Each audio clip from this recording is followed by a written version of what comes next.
Hello, ladies and gentlemen. Today we're going to be talking about basically like obesity technically, but don't worry, there's an overall important theme to this video that I want to perpetuate that is beyond the scope of just body weight. So if you are willing to listen, then yeah, we'll break it down. But today we're going to be checking out Jubilee's Is Being Fat a Choice middle ground. Now, again, we're just going to get into the video, and I'm going to make some points. I'm not a medical professional, but let's just be honest. Like, anyone who's promoting obesity is also not a medical professional, even if they have a professionalism to perpetuate. Being fat or skinny is a choice. Agreeers?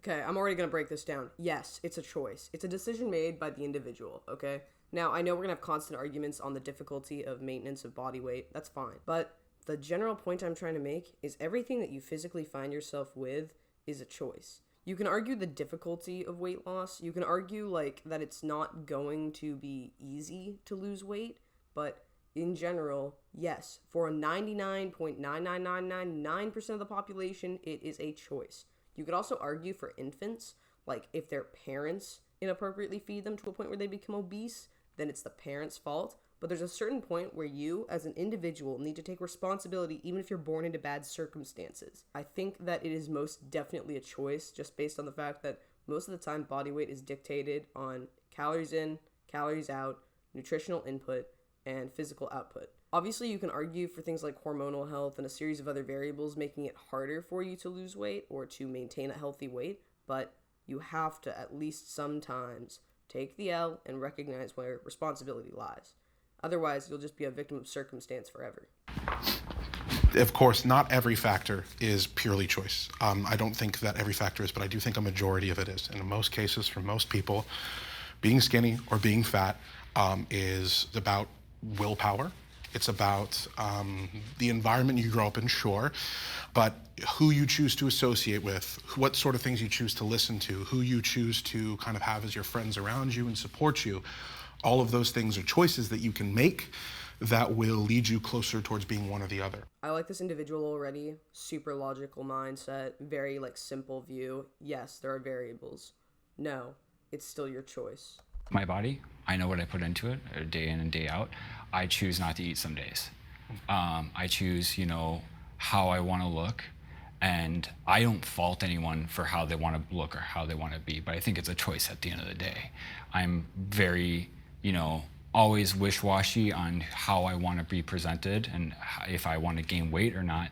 But the only person that's going to gain the weight at the end of the day is me and me myself. Calories out, go to the gym, you'll get buff. Don't go to the gym, you won't get buff. I understand that there's genetics that could cause you to want to eat more, but even with the genetics that cause you to want to eat more, the same solution is calories in, calories out. I think the whole choice is, always determined on who they are.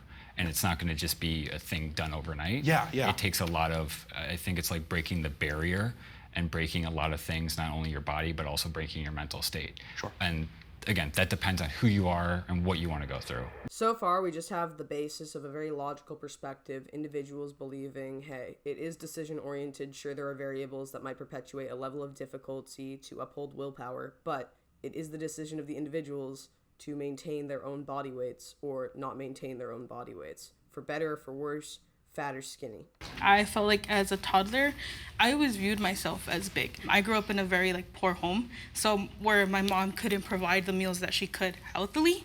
So when we would get free meals, even then it would be canned food, and it would be very much food that's not as edible. It was food for us, yes, but then I felt like once it reached a point where I was old enough to try to make my own choices, I made all of the wrong choices. I wasn't eating, and I was only eating grapes and lettuce, and that was mainly because I was in a sport, and that sport just worked me out so hard.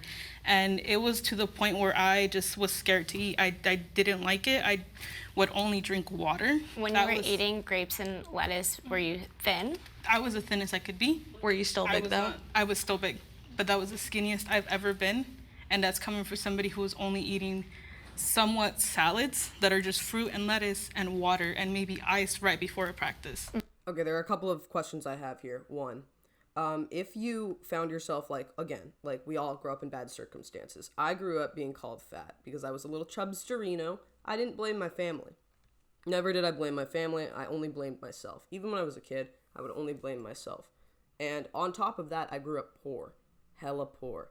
And again, like, there's a certain point where, yes, that's your circumstance. But as soon as I could start working, I started working. As soon as I could start making money, I started making money. So there is a point where you have to put your foot down and say, like, it's not my family's fault. Now, this girl saying, like, I only ate grapes and lettuce and stuff, she could very well have. I think a very big reason why a lot of individuals, like, say these things and then, like, they're still fat, or they're still considered overweight, or they consider themselves overweight, they didn't perform that restrictive behavior long enough to perpetuate significant enough body weight to dictate their overall physical size, or they also found themselves eating other things but not really thinking about the fact that they ate other things. And there's also a lot of ways you can get, like, a lot of calories in without even knowing it, like drinking anything other than water, or having a little something here or there, or what are you eating alongside this, or what do you eat at the end of the night, or what do you do? But, like, let's say she did everything perfectly. Like, even then, yeah, she was smaller, but, like, if technically you kept up with eating only grapes and lettuce, you would actually become super incredibly small. You would become underweight. It would just take longer. You know, the more body weight you have, the longer it takes to lose. So, yeah, she very well could have been sticking to it, but if it's only for, like, 1 year or something, the likelihood might be a little bit different if you're already, like, obese. You don't know. We don't know. But saying that, like, I don't know. If you're already, like, working out, involved in physical sport, and only eating grapes and lettuce, eventually you will lose all of the weight. It's almost inevitable. But the willpower required, because you're not getting an adequate amount of nutrition, and the willpower required to uphold such physical standards, it's not logical. Like, it's not going to work consistently long term. It's not sustainable. Do you think that right now you would not be capable of becoming a thin woman if you wanted to? I possibly would be capable of becoming a thin woman, but since I was young, I was supposed to get blood tested probably when I was very, very young, and I never did. And they had mentioned that it could have been because of my weight and how that connects with my thyroid. I never made the connection, and I never had, like, that, like, leaning parent to be like, go and get checked out, go and do this, like, your weight is probably not your fault. It was always like, your weight is your fault, so that's your issue. I mean, I also struggle with, you know, thyroid and my own blood issues. I'm not quite sure, but I do see an endocrinologist and I go see a doctor. It's a choice to do the requisite steps. This is the thing. This is the problem. These are all decisions you can make. If you have hormonal issues that perpetuate any level of even doubt based on your decision making for your body weight, or you feel like your hormones are a problem or your thyroid's a problem, this girl is speculating, not this girl. This girl over here, she's speculating, and unfortunately, like, I have my sympathies for her, because it's obviously difficult. Maybe if you know, she says she grew up in not the best situation financially, and I get it, like, getting good medical when you are growing up, you know, poor, that's not easy to do. Specialists are hard to acquire, but if it's your entire life, you at some point are gonna have to take the L and get at least some blood work done, test your hormones, and get your thyroid tested. It could be something super simple, by the way, like hypothyroidism could be a result of just not getting enough iodine in certain circumstances. Like, it's not always you have to get, like, operations and be on medication the rest of your life. Sometimes it's like there's something in your diet, your lifestyle, that you can use to perpetuate some level of, you know, increase in well-being, some level of recovery for that. But even if not, like, again, you have to at least try to get the blood tests, try and get something going for yourself. Like, this is the problem. It's like you're suspecting something, but you're not executing the solution, so you're literally just spinning your wheels, basically. It's a choice to do the requisite steps. It's a choice to go grocery shopping instead of going to fast food when it's easy. It's a choice when you're grocery shopping to go to the outer aisles and, like, not go into the bread section and not go into the junk food section. These are all choices.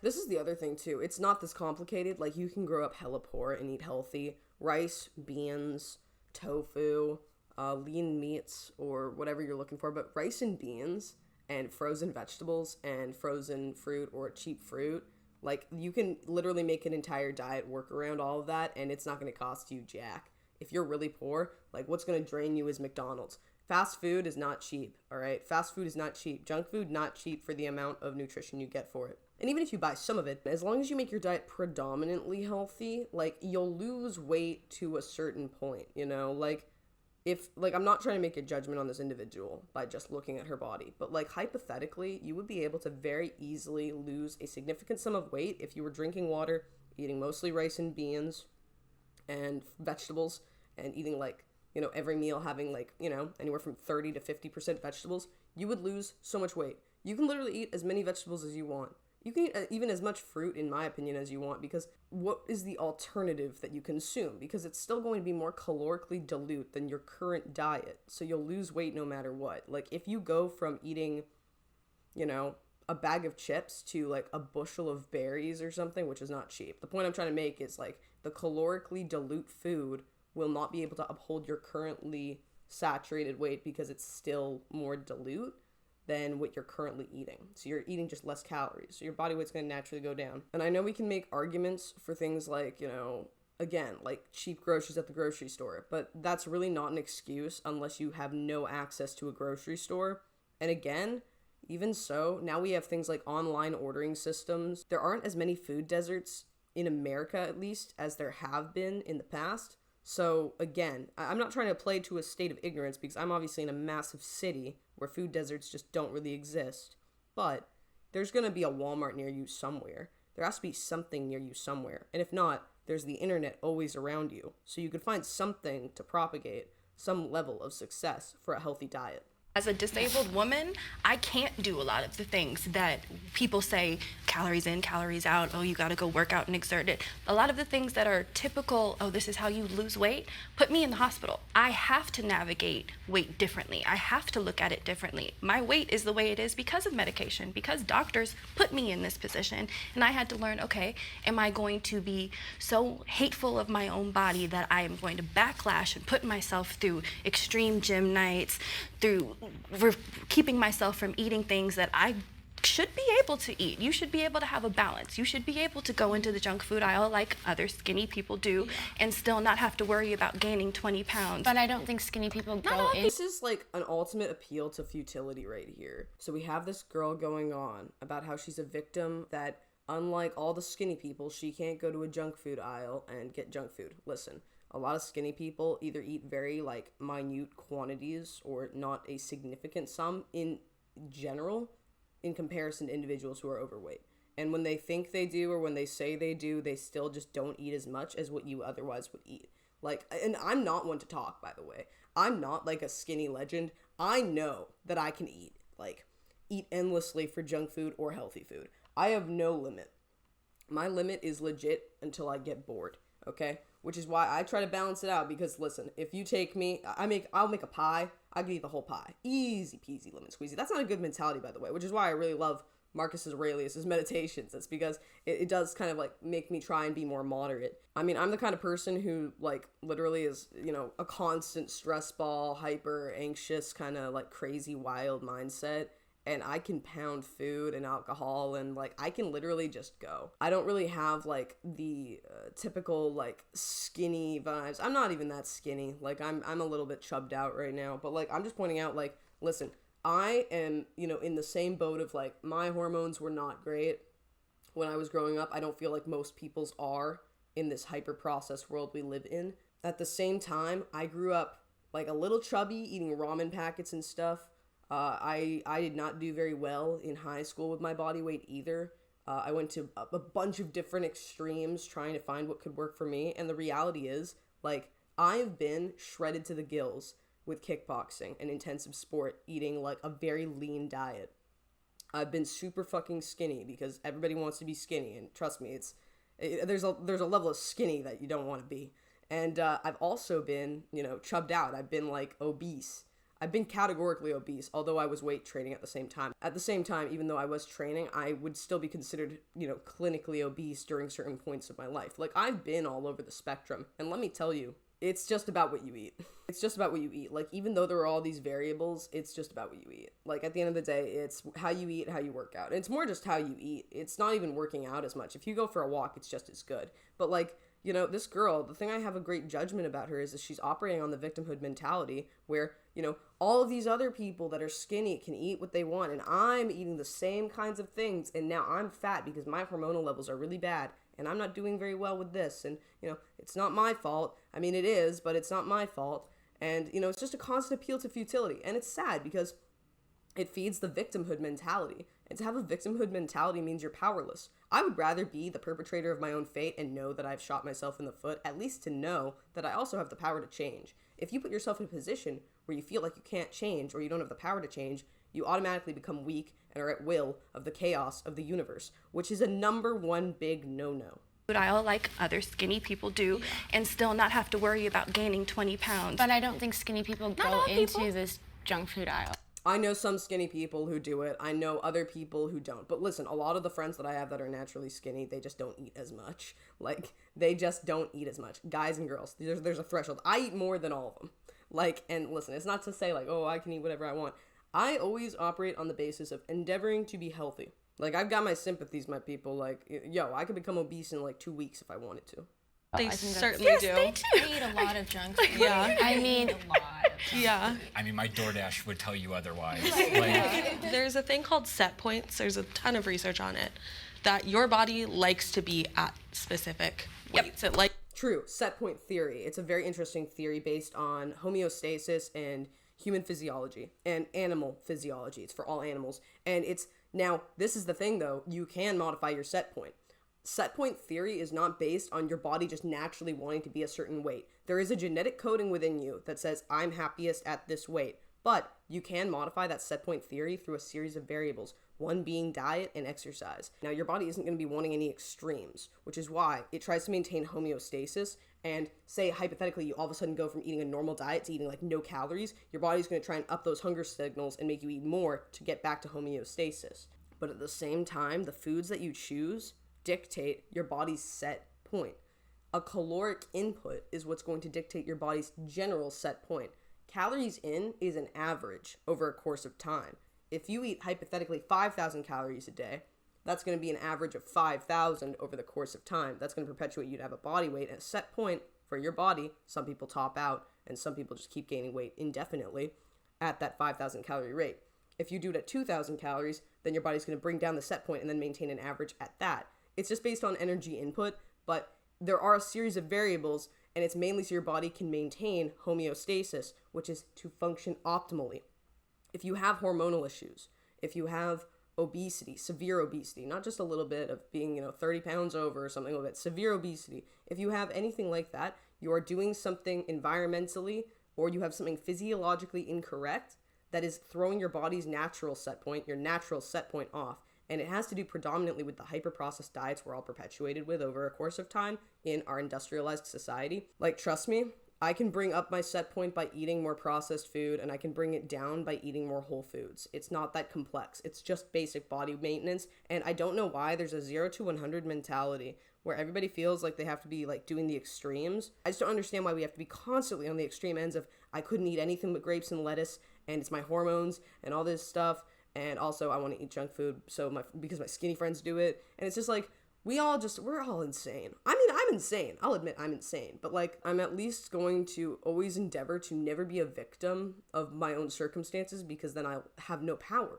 So I'm sorry I keep cutting these people off, by the way. I know that they have more to say. And I actually agree with a lot of what they say. It's just, I feel like we all have different interpretations. likes to be in a specific way. So if you are fighting yourself to lose weight by not eating, over exercising, and you are damn near killing yourself to be at a specific weight, your body's unhappy. It's important to note. This is the other thing I have to point out, though. It's like, you don't have to do like weight loss in a way that's going to kill you. Like, you have to find something that works for you.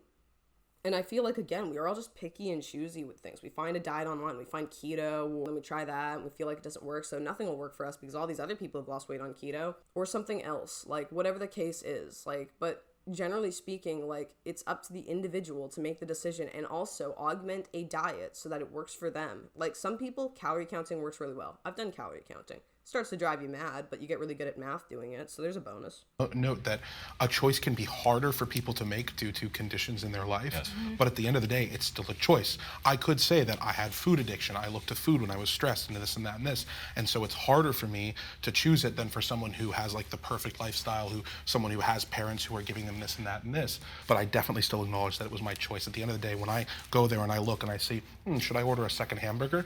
I'm the one choosing whether or not I order that second hamburger. I'm the one making that choice. I really like that guy. Honestly, he's a cool dude. He's a very like logical minded individual, which is why I really like him. I would rather be skinny than fat. Can the agreeers please step forward? I have a question. How fat and how skinny are we talking about? Because honestly, I'd love to be shredded like all the time, but that's just not sustainable.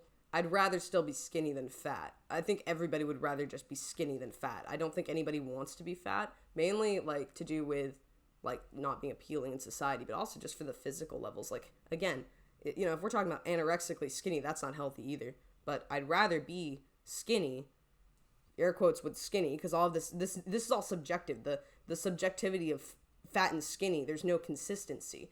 All they're doing, they're not saying anything categoric. They're not saying obese. They're not saying morbidly obese. They're not saying a BMI of 24 or less. They're just making like general statements based on physical body types interpreted by like just the way you look, which is not bad by any stretch of the imagination, but it's not consistent. And that just means like, well, how skinny are we talking? How fat are we talking? Because honestly, if it was to be like a bag of bones versus like a little bit of a chub, I don't know, man, I would still be like, there's no consistency. So I just don't know what they're exactly referring to. But if it were like perfectly skinny in the eyes of society, everybody would pick that instead of perfectly fat in the eyes of society. Okay. And I like, you can say I'm petty, but that's just what most people would pick. I think there's a lot of different struggles when it comes to being a bit bigger. And I have a sister that is she's 400 pounds and she struggles a lot. She has lymphedema and to shower is really, really hard.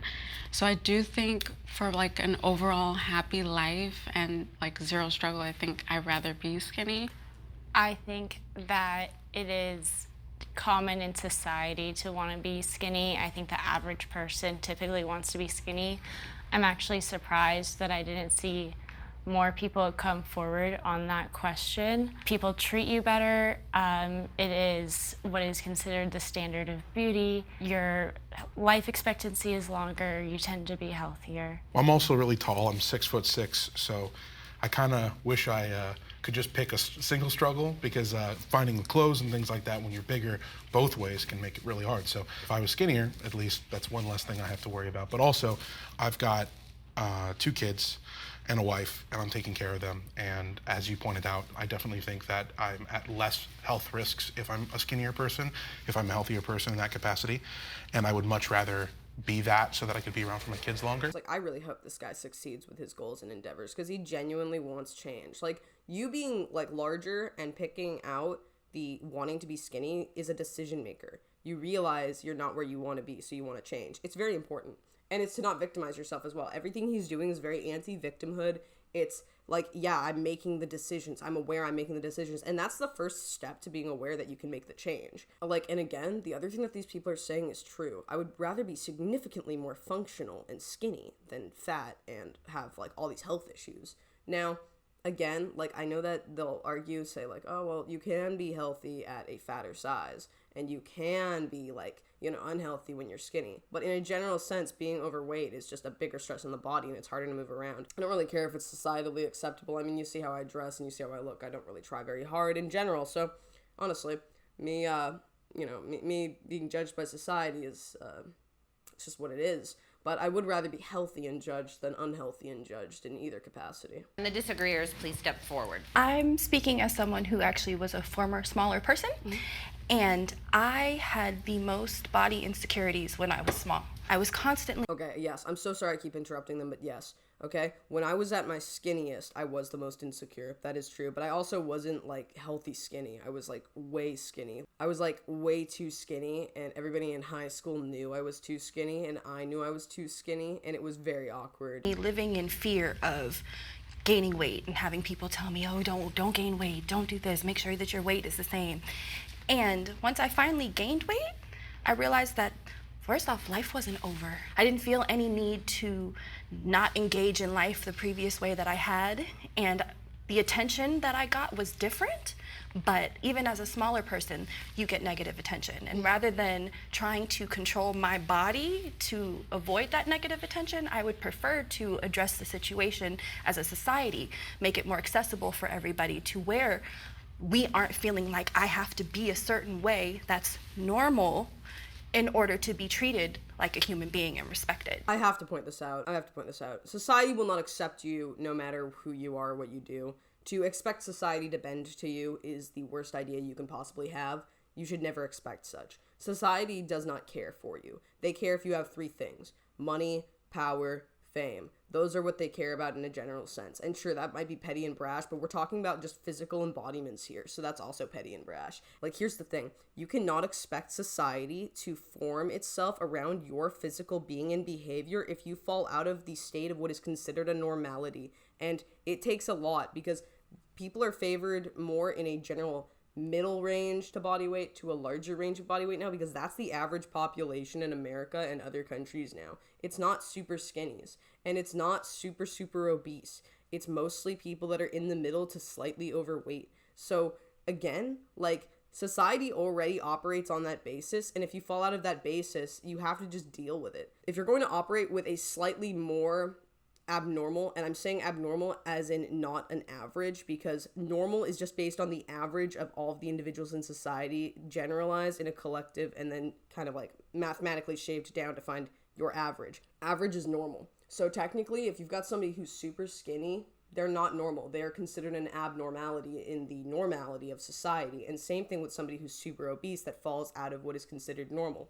So if you don't fall within this particular range, then you're going to have a problem. You can't expect society to bend its will towards you. You can't expect society to change for you. You have to change for society, or you just have to part ways, basically. And then you feel outcasted and judged by society.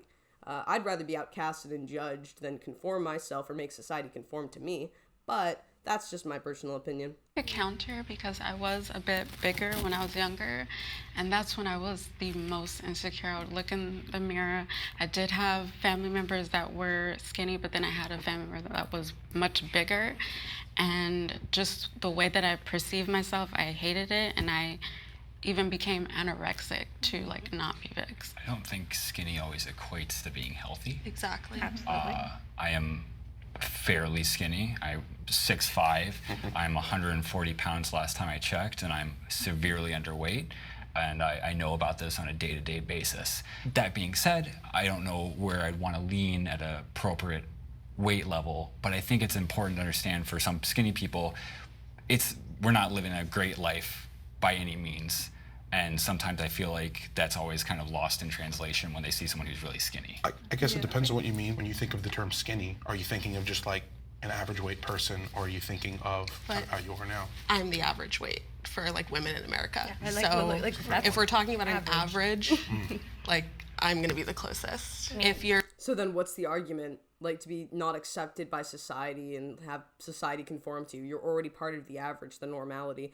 This is the thing that confuses me, because we're talking on such subjective terminology, and if we picked one thing, I feel like more people would come to like a middle ground. But yeah, it's really nice hearing people kind of go like, listen, I'm underweight, I'm not in a good state physically, I don't know where I want to be.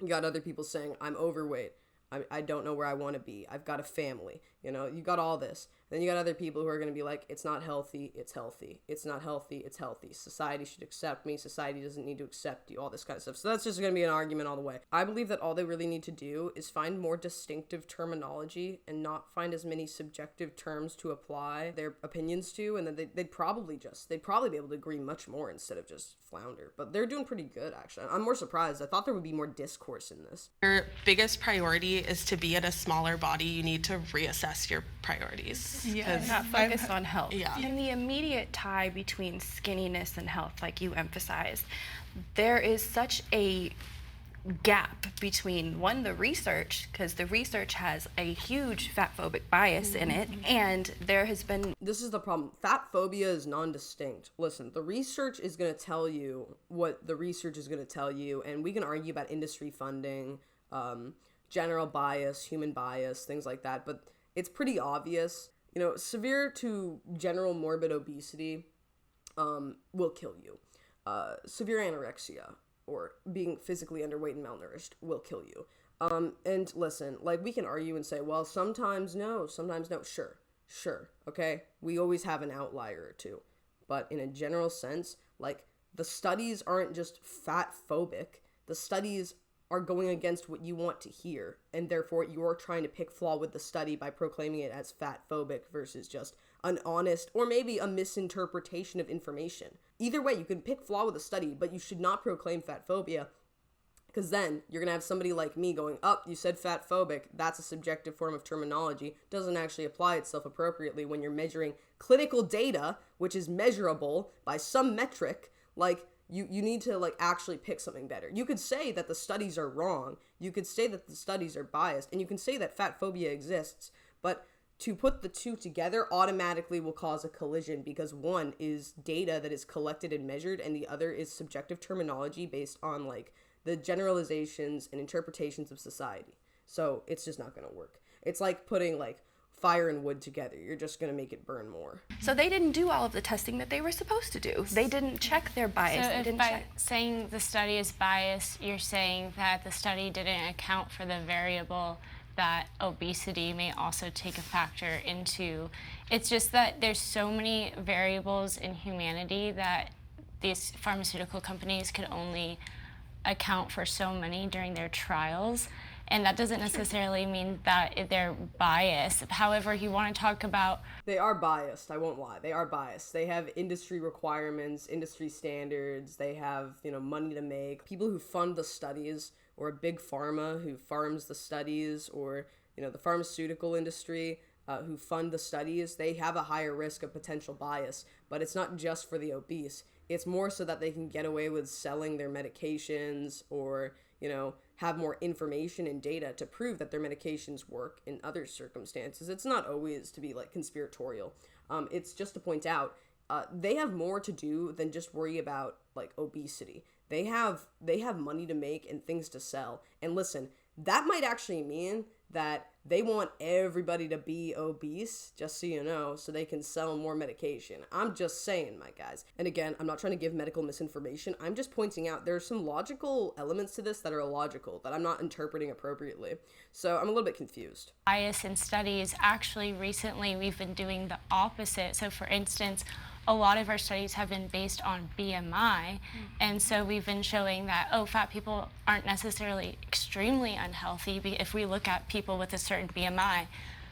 However, bodybuilders also have a really high BMI, and so they get counted into that category. And so it wasn't until very recently that they equated for that mistake, and it shows, oh my goodness, being fat is actually extremely unhealthy, like way more unhealthy than we ever realized. Yeah, they should base it off of BMI and body fat percentage.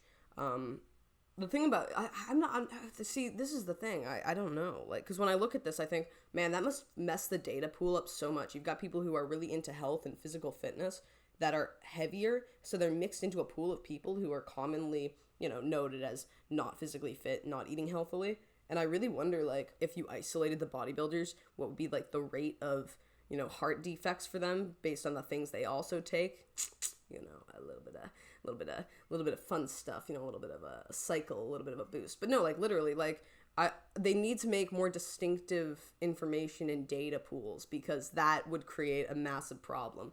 And, I think that it's quite obvious that to be obese is not healthy, nor to be incredibly underweight is healthy. Whatever, let's just continue. Gauge health by looking at somebody. Yeah. Like, none of my health issues, all of them precipitated my weight gain. But Oh, no. See, this is the thing. You can't look at somebody and find them unhealthy. It's not just a judgment upon you. It's a generalization. Like, this is the problem as well. They're not going to agree on this because one of them is talking particularly about themselves and how to defend themselves from this argument. And the others are saying, generally speaking, these data pools of individuals with higher BMIs because they're overweight and eat unhealthily and don't exercise are incredibly unhealthy. And then you have an individual going like, well, my body weight issues were actually a result of my previous health conditions that perpetuated me to have this physical embodiment at this point in time, and it doesn't prove anything, and it doesn't prove my health issues even though I have health issues, and it's not because of my body weight at all. And this is why they're not going to agree. Like, the problem is you've got one of them focused on themselves and the others are focused on the collective. Always get assumed, oh, don't you want to be skinny so that you don't have a cane anymore and you don't feel the way you feel? And it's like, no, because I have lupus and I'm always going to feel like this. Like, I have CRPS. It's going to deteriorate. It's going to continue. America has an obesity problem. That's the next year. Oh, absolutely, you can. I think it's pretty clear. You look at the weight of the average American, you see how obesity has affected not just children. I mean, the fact that we have more younger and younger people who are looking heavier and heavier, and you see that, like, you know, the way that weight affects us as a society, and you compare that to how we were in the past. Now, not that we should always, you know, we shouldn't compare ourselves to the era of the Great Depression when people just couldn't find food, of course, but people are heavier now in an unhealthy way, and people are eating unhealthy. They are eating it through unhealthy access to food. They're eating diets high in seed oils. They're eating high corn syrup. They're doing all this kind of stuff that's not good for them that we didn't used to do, and it's bad. It's not a good thing. It's an epidemic. It needs to be quashed in some capacity. There's so much access to just anything. Yeah. Like, it's so crazy these days, and you know, I'm so surprised that we're actually supporting a lot of this, you know, and there's always people like, you know, like, it's fine that we have like 3 McDonald's like on the same street. And it's just like, we don't think that this is adding to the problem. What I think is really sad about that is so many people in America just see the profit in it. I don't want to say I know that these people know the problem, but it's like, how can you not see the problem? They have to see it and just not care. They have to just be like, well, we're gaining profit. Do you see how much this McDonald's is making? Put another one across the street. Like, that's just like how it is. That's the corporations. It's the medical industry. Having a fat country makes us money. It doesn't help that our cities aren't walkable either. Yeah, America is a country of non-walkable cities. That is why I wavered a little bit, because I think we have a problem with how to treat obesity. I think we have a problem with how to make it so that it is not an epidemic.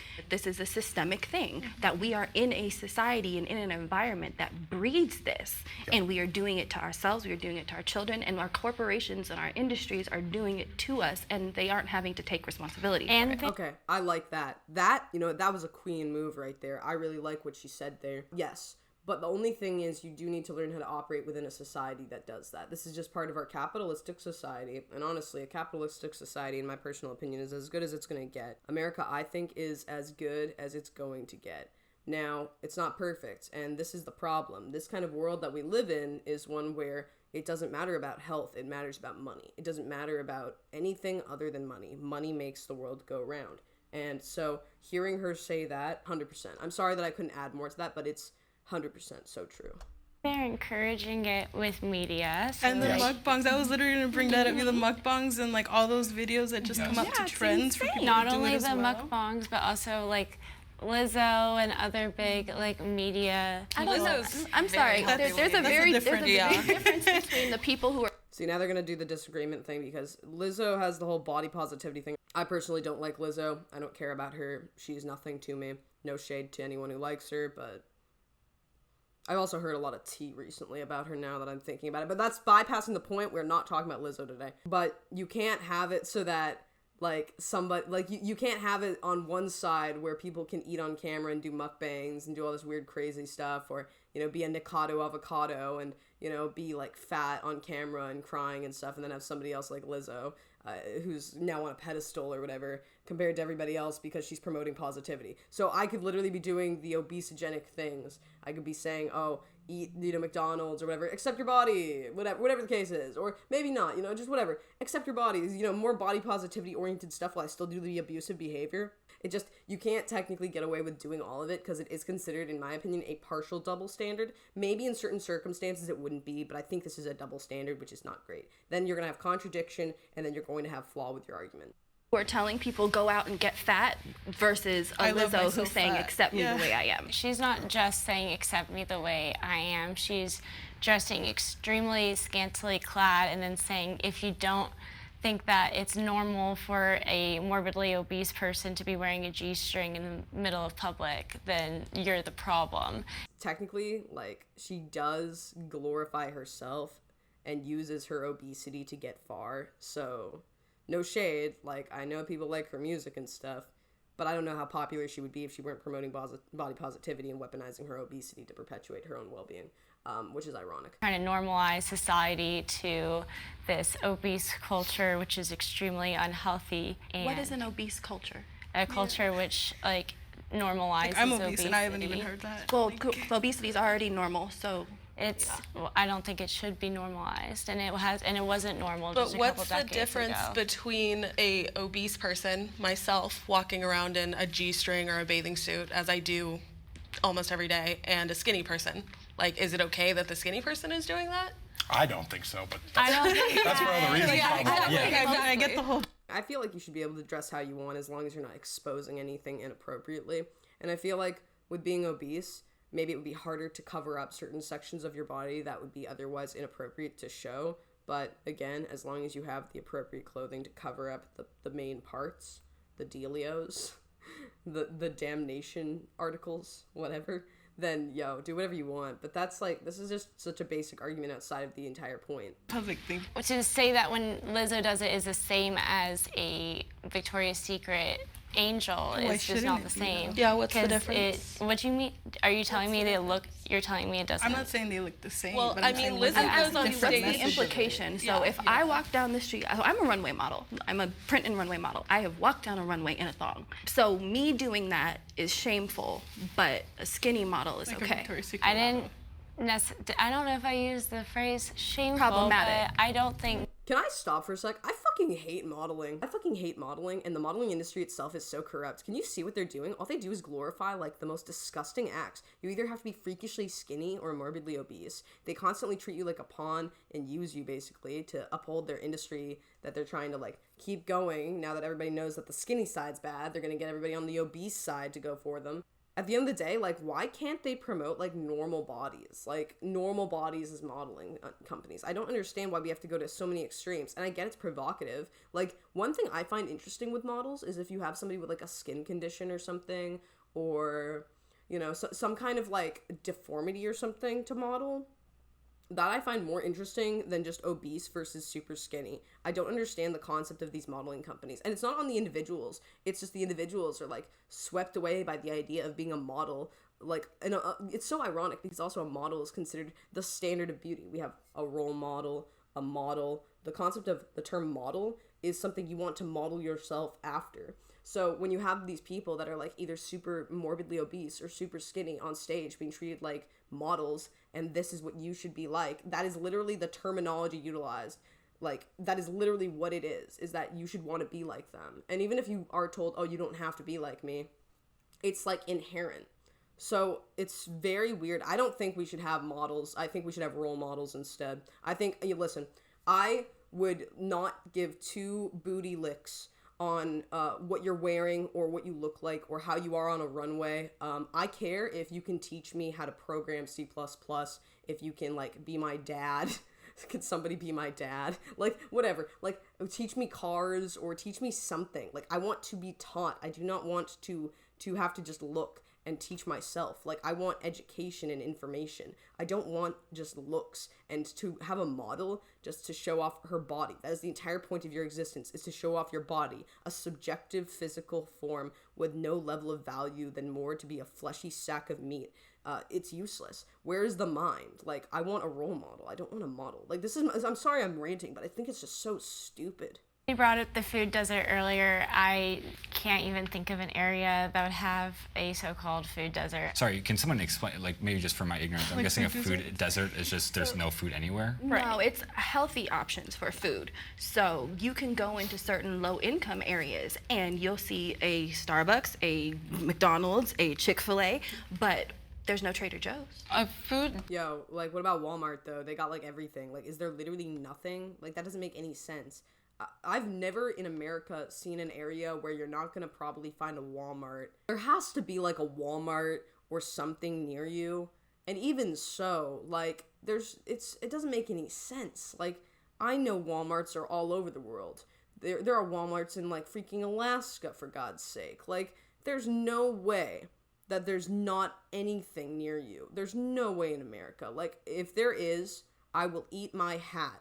I have a top hat, I will eat it. Hold up. My people, I'm telling you, if there are food deserts so much so that nobody can find a Walmart, I will eat this entire top hat, all right? Whole thing right inside of me, okay? I'm just saying, my people, we're not doing this today. I wonder if I can put my headphones on over this. Oh my god, I cannot believe it. Well then, guess we're finishing this video with a top hat, aren't we? Joyous. Oh, absolutely fantastic. I look ridiculous, but it's totally worth it. Hold up. Okay, maybe this doesn't work, I don't know. Alright, well, we'll just have to do it like this, alright? Okay, we're doing it like this, just because I want to finish this video in the top hat. Alright, but I'll eat this whole top hat, I swear to God. Whole thing.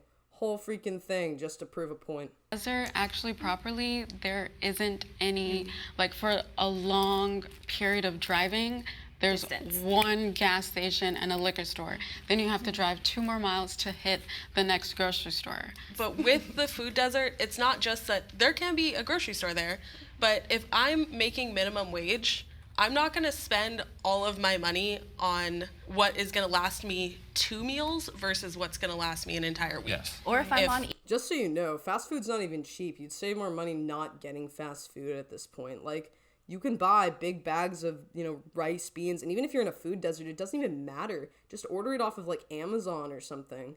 Like, I'm pretty sure Amazon has food on there. Okay, I'm gonna take this off. This is stupid. This is so stupid.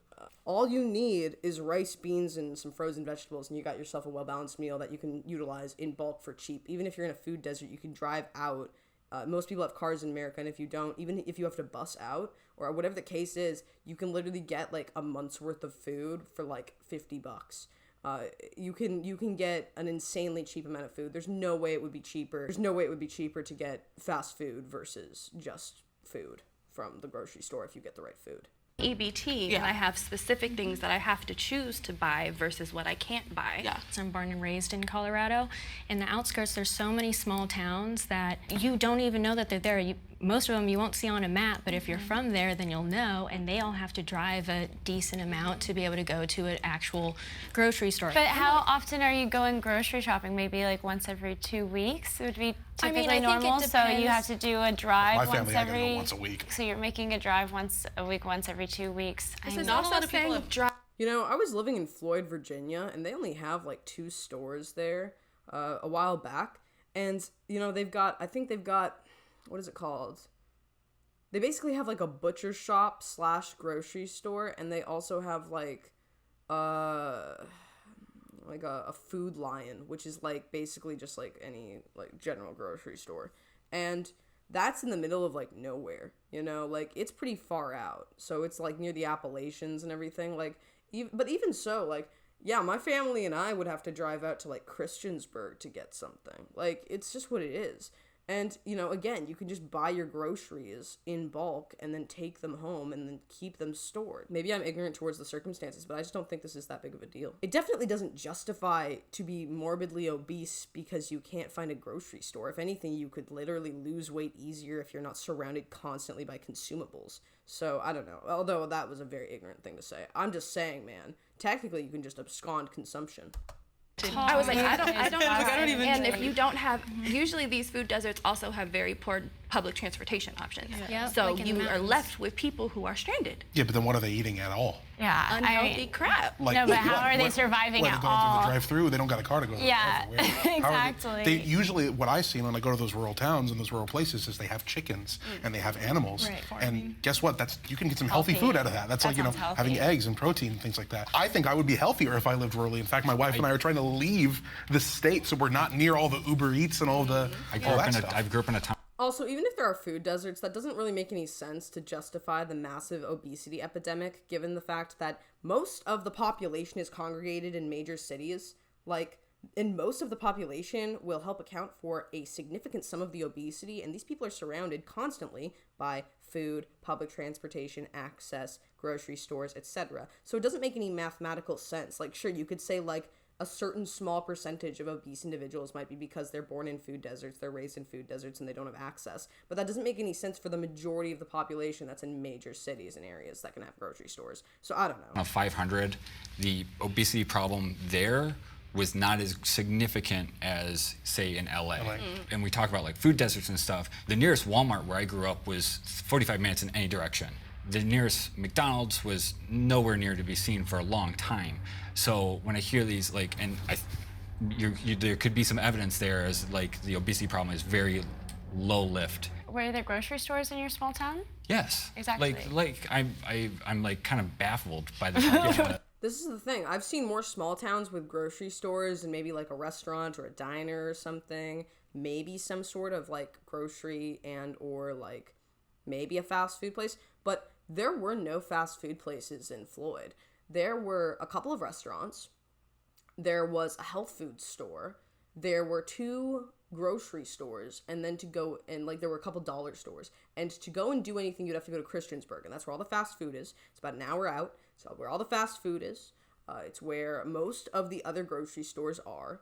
It's where like, and I'm not trying to just use that as the generalization for every single area, every single town, but it is more likely, in my opinion, that there's a grocery store than a fast food place. That's just my opinion. Oh, there was a fast food place.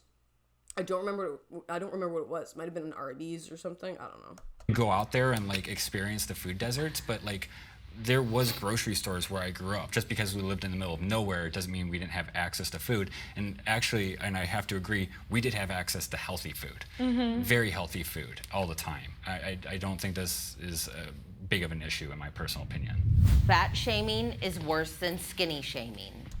This is stupid. I'm gonna skip this. This is stupid because being shamed in general is unpleasant. It doesn't matter what you're shamed for. If you are shamed, you will feel shame. Like, if you're treated like human garbage, it doesn't matter for what reason. You're treated like human garbage. You don't need any other, like, oh, this is worse than this. It's subjective. It's based on the interpretation of the individual. So it's based on how much of a thick skin you have. It's not based on which one is worse unless you find that fat people or skinny people on average are more sensitive, which is not measurable.